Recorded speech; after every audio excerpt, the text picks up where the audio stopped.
I kind of expected to be on this kind of platform from the very start. I knew what I was getting myself into. I knew that my brother's rise in the sport would mean that the attention will also be on me and there'll be heavy pressure. But for me, I just kind of mute all that noise out and just focus on myself. Like, yeah, it becomes a little like intense, and it's a completely different experience going into it. Like, especially when you're walking into the ring and all the eyes are on you. It's just like a real big shift in reality for me. But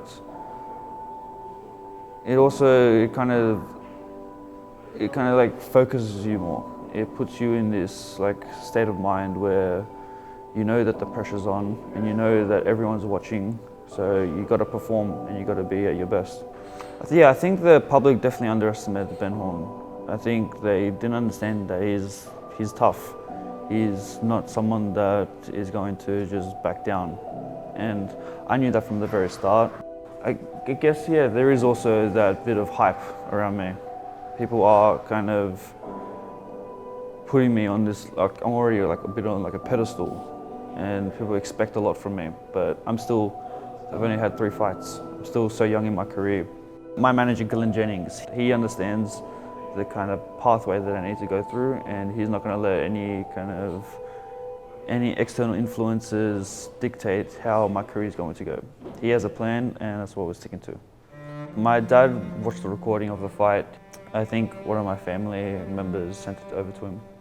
He gave me the pointers that were essential. Like, he told me how valuable a fight like that is when you're so early in your career, because you get to test yourself. But it's not a type of fight you want to keep having very often, because it's not going to help with the longevity of your career. But it was good in the sense of a learning experience and being able to persevere through tough times.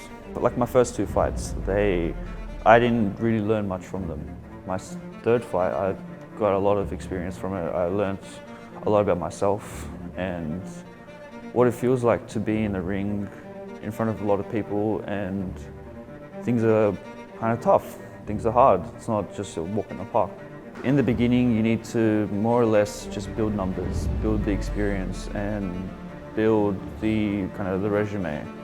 Whereas people, like for example, like Jake Paul, right now he's fighting people that a lot of the public are really annoyed about, because they're not really proper boxers. They're some of the YouTubers, some of them ex-UFC fighters, but that's the way everyone else does it.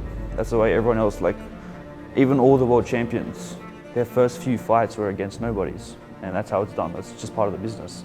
And the public, they just don't understand it. They get annoyed about it because they just want to put them straight into the deep end, whereas that initial learning experience you have in the first 2 to 3 years, it's very vital for your growth. For me, it's more just about experience and improving every day. I'm just so focused on wanting to improve myself. I don't really care for any kind of belts. For me, it's more about the personal growth and not about the fame side of things.